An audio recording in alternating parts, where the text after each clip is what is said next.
네, 구독자 시청자 여러분 반갑습니다. 박 작가입니다. 네, 어제 비트코인이 냉탕과 온탕을 넘나드는 움직임을 보여줬습니다. 흔히 볼 수 없는 차트의 그림이 또 나왔는데요. 어제 무슨 일이 있었는지 한번 같이 알아보고요. 그리고 향후 비트코인은 어떻게 될 것인지, 그리고 미국 경제는 경기 침체와 인플레이션 사이에서 이제 어떤 선택을 하게 될 것인지 한번 공유하는 시간을 가져보겠습여 네, 저는 7권의 책을 쓴 박 작가입니다. 카카오톡에서 크립토 트렌드랩이라는 커뮤니티를 운영하고 있습니다. 현재 약 3,300여 분 정도가 함께 참여하고 계십니다. 혼자 투자하시기 어려우신 분들은 참여하시면 도움을 받으실 수 있습니다. 자, 본 영상은요, 매수와 매도에 관한 추천을 담고 있지 않습니다. 투자의 모든 책임은 투자자 스스로에게 있습니다. 저를 비롯한 모든 유튜버들의 영상을요, 냉정하고 객관적으로 바라보시기를 조언합니다. 자, 내용이 괜찮으셨다면 구독, 좋아요, 알림 설정, 댓글 정중하게 부탁드리겠습니다. 어제 미국 3대 지수는요, 보합세라고 봐야 되는데요. 서로 조금씩의 차이는 있었습니다. 은행주들이 많은 다우지수 같은 경우는 지금 은행 위기의 어떤 확산에 대한 두려움들 때문에 소폭 하락하는 모습을 보였고요. 나스닥 같은 경우는 어제 마이크로소프트가 예상 밖의 실적을 보이면서 전체적으로 이 나스닥을 좀 살려내는 그런 모습들을 보였습니다. 그래서 소폭 상승하면서 마감을 했어요. 그리고 S&P 500은 뭐 딱 중간이죠. 어제 장이 끝나고 마이크로소프트 실적이 발표가 됐고 시간의 거래에서 좀 상승하고 있는 분위기라고 말씀을 드렸는데 어제 7% 이상 상승을 했습니다. 하루 사이에 7% 굉장히 많이 상승을 했고요. 이 마이크로소프트가 아마존까지 동반 상승을 시켰습니다. 아직 아마존은 실적 발표를 안 했습니다. 반면에 구글 같은 경우는 실적이 좋았는데 오히려 하락을 했거든요. 그 이유에 대해서도 한번 알아보겠습니다. 자, 이는 빅테크들을 제외하고 나머지 종목들은 대부분 좀 침체된 모습을 보였고요. 은행주들도 별로 좋지 못한 움직임을 이어갔습니다. 네, 퍼스트 리퍼블릭 은행 같은 경우는 제가 차트를 준비를 했다가 그냥 삭제를 했어요. 그냥 참고로 말씀을 드리면 전날 50% 하락했는데 추가로 30%또 하락을 했습니다. 그래서 전체적으로 거의 90% 가까이 주가가 하락이 된 상태이고요. 지금 거의 은행의 기능을 상실한 그런 상황이라고 볼 수가 있습니다. 그래서 이 위기들이요, 다른 은행으로 어떻게 번질 것인가에 대해서 굉장히 미국의 금융당국이 촉각을 곤두세우고 있습니다. 자, 어제 빅테크 두 개, 이 마이크로소프트와 구글이 실적을 발표했는데요. 마이크로소프트 같은 경우는 뭐 아까 말씀드렸듯이 굉장히 많이 상승을 했습니다. 그 이유는 시장 예측치를 웃도는 매출과 이제 주당 순이익 때문이겠죠. 그런데 특히 클라우드 부분의 매출 증가율이 시장의 예측치를 웃돌았습니다. 자, 그러면서 클라우드 부분 경쟁사인 아마존의 주가를 함께 끌어올렸어요. 지금 이 분야에서 1위가 아마존이거든요. 근데 이거는 마이크로소프트가 이 아마존의 어떤 파일을 뺏어간다라는 개념보다는 이 클라우드 시장 자체가 전반적으로 상승하고 있다라는 분위기가 훨씬 더 강한 거죠. 그래서 지금 함께 상승을 했는데 이번 주 금요일에 또 아마존이 실적 발표를 하면은 어떤 결과가 나올지에 대해서 지켜봐야 됩니다. 자, 알파벳 같은 경우도 시장의 예상치를 웃도는 매출과 주당 순이익을 발표를 했는데요. 이게 문제가 뭐냐면 지난 20년 동안 구글이 어마어마하게 빨리 성장을 해온 거예요. 정말 이 나스닥에서도 가장 혁신적으로 성장을 해왔는데 이번에는 이 매출이 지난해 같은 기간 대비 3%밖에 안 올랐다는 거예요. 그러니까 성장세가 둔화됐다. 이런 해석들 때문에 오히려 주가가 0.1% 정도 하락을 하는 그런 모습을 보였습니다. 네, 어제 발표된 경제지표를 좀 보겠습니다. 미국 내구재 주문, 네, 내구재 수주라고도 하는데요. 이게 3년 이상 사용할 수 있는 제품의 수주에 대한 지표입니다. 근데 이게 전월보다요, 이 전월에 마이너스였죠. 근데 무려 플러스로 3.2% 가까이 증가했고 예측치도 훨씬 더 상회했습니다. 지금 현재 경기 침체 우려감과는 조금 반대되는 지표가 나온 겁니다. 네, 미국 상품 무역 수지의 경우도요. 지금 원래 무역 수지 적자국이죠, 미국은. 근데 이전보다요. 지금 보시면은 하락을 많이 했고요. 그리고 예측치보다도 더 많이 적자폭이 감소하고 있습니다. 현재 이제 전월보다 이제 8.1% 감소해서 846억 달러로 집계가 된 거예요. 이게 4개월 만에 최저 수준이라는 겁니다. 그래서 이 시그널도요. 경기 침체와는 반대되는 시그널로 해석을 할 수가 있겠죠. 그런데 경기 침체와 직결되는 시그널도 지금 나오고 있습니다. 자, 어제도 미국의 원유 재고가 발표가 됐는데요. 자, 이전보다 또 많이 하회를 했어요. 그리고 예측치보다도 더 많이 하회를 했는데, 자, 이 얘기는 원유 재고가 계속해서 줄어들고 있다, 바닥나고 있다는 거죠. 이렇게 되면은 수요와 공급의 법칙에 의해서 공급이 줄기 때문에 이 가격은 상승해야지 경제 논리에서는 정상적인 상황인 겁니다.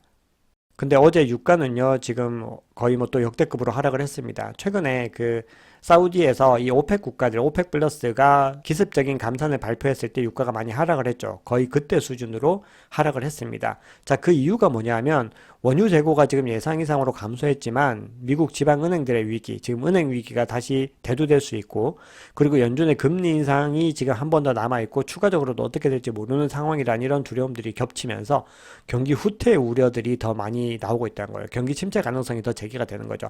그러다 보니까 이제 경기 침체가 되면은 원유 수요가 감소하겠죠. 그렇게 해서 수요가 굉장히 줄어들 것이라는 전망 때문에 지금 가격이 하락하는 모습을 보였습니다.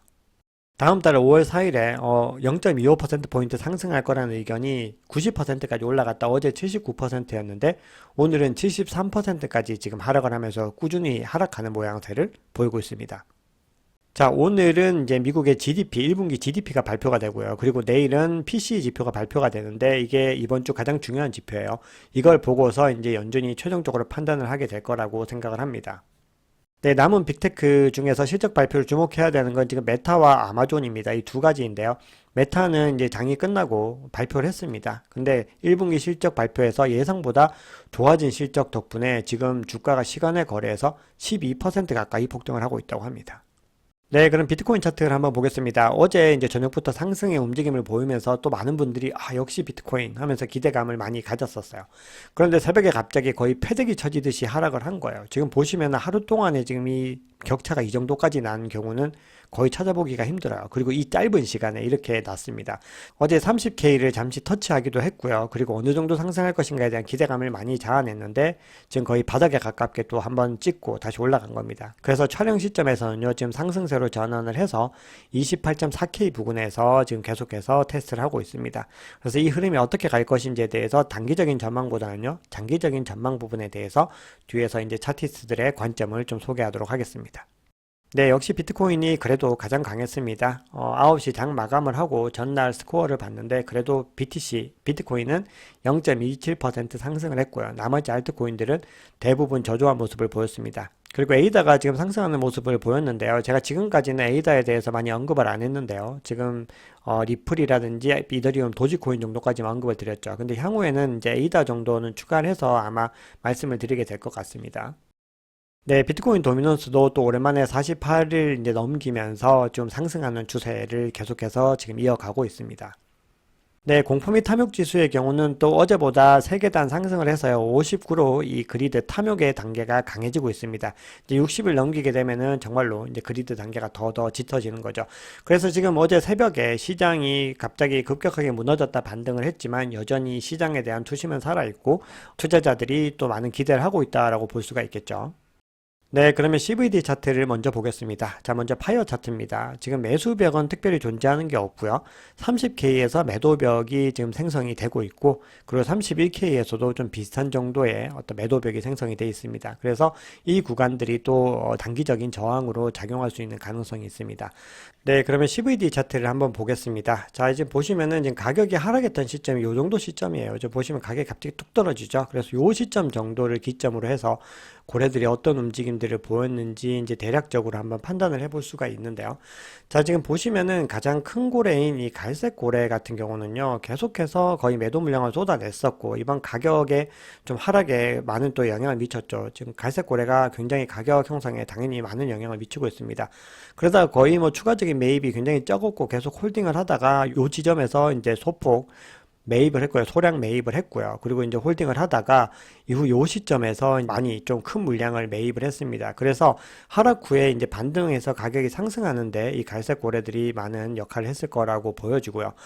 자, 보시면 이제 빨간색 고래를 먼저 보겠습니다. 자, 가격이 하락하는 시점에 빨간색 고래가 굉장히 많은 물량들을 지금 투척하는 모습들을 보여주고 있어요. 그리고 두 번째로 큰 보라색 고래도요, 일정 부분 물량을 지금 매도하는 움직임들을 보여주고 있거든요.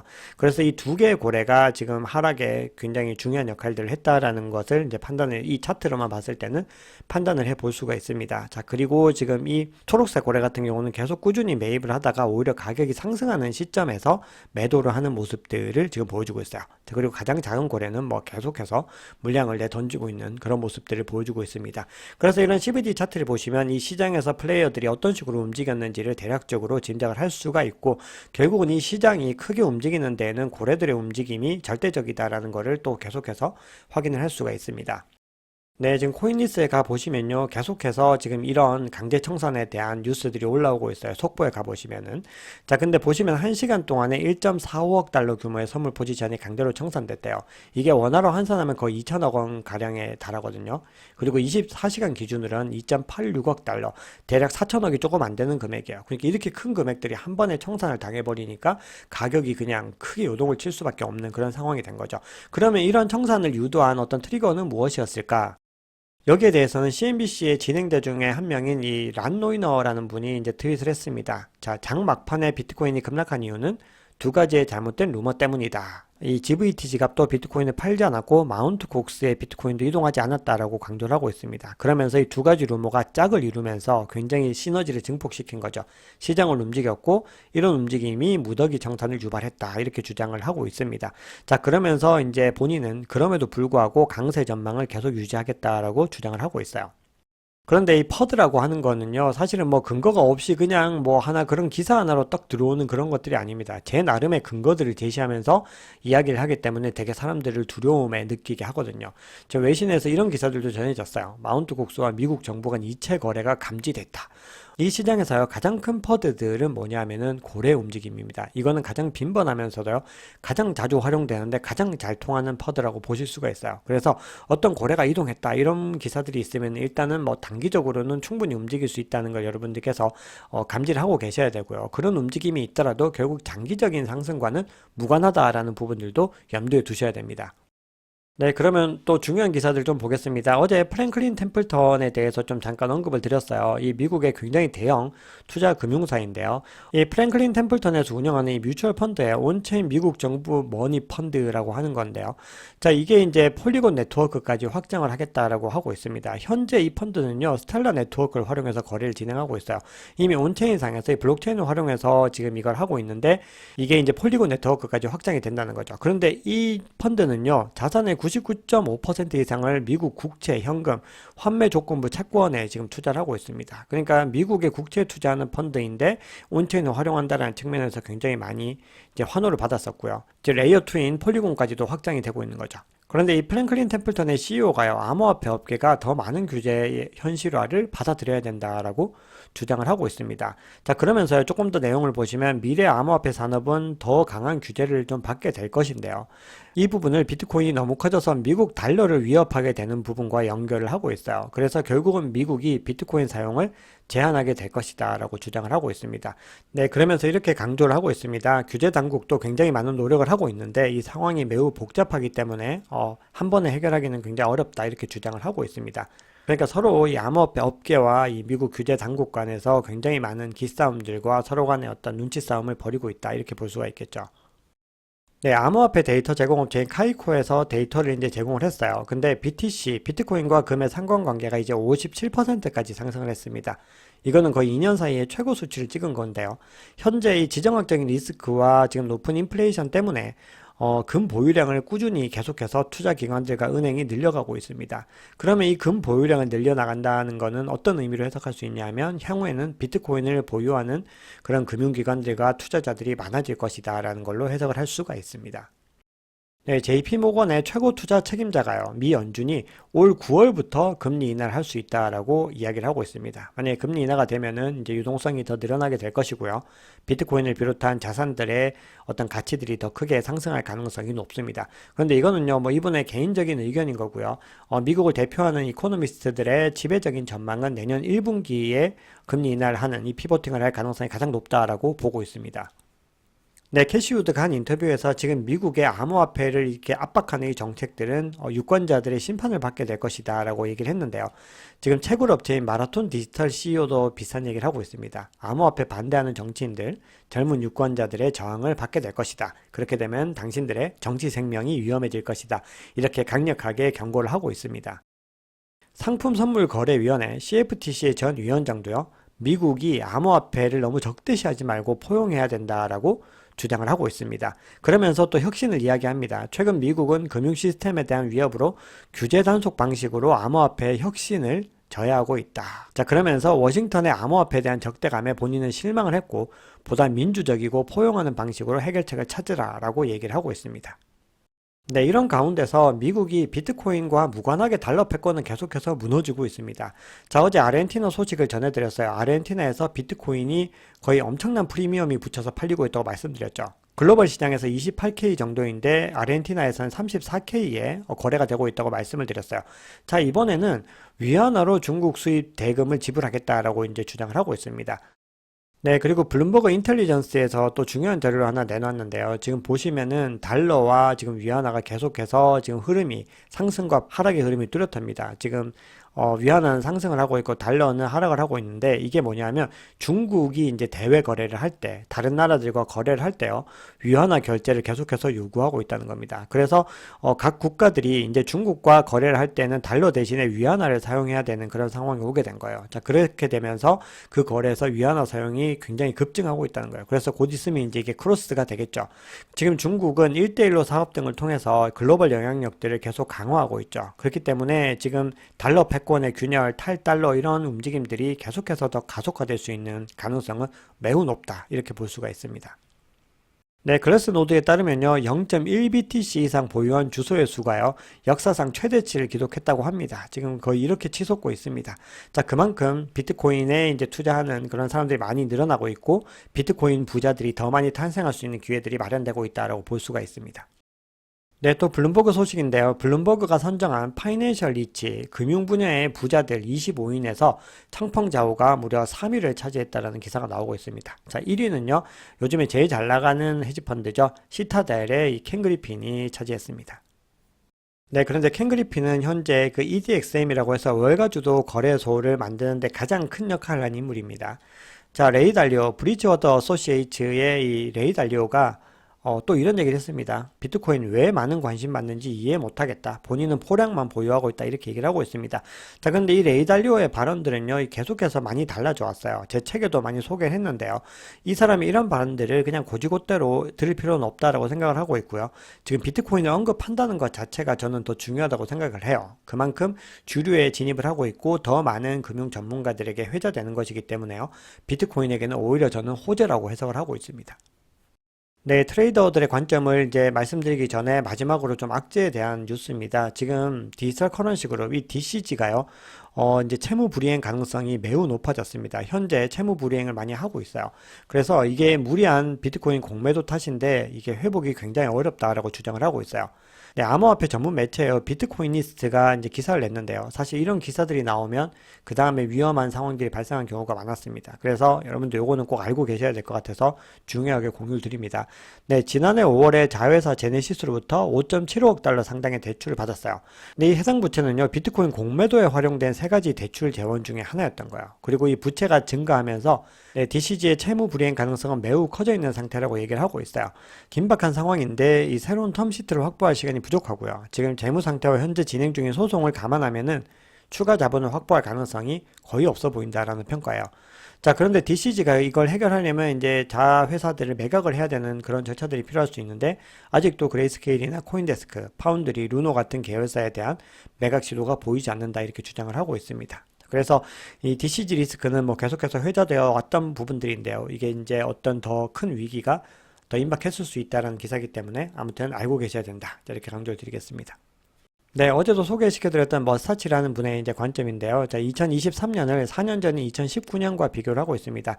저 이때도 보시면요, 이제 미니 불장이 왔었던 그림이 보이거든요. 근데 이렇게 얘기를 합니다. 이 2일 후에 저항을 맞았던 이 구간까지도 똑같다 이렇게 얘기를 합니다. 그러면서 지금 저항을 이제 통과하고 가는 그 구간들을 다 표시를 해서 침체되는 구간들과 확장되는 구간들을 봤는데 지금 완전히 패턴이 똑같다라는 겁니다. 자, 그러면서 내가 무슨 얘기 하려는지는 뭐 말 안 해도 알겠지라는 그런 이야기를 풍기고 있어요. 자, 이 구간을 지나고 확장했던 이 그림들을 지금 비교를 하고 있는 겁니다.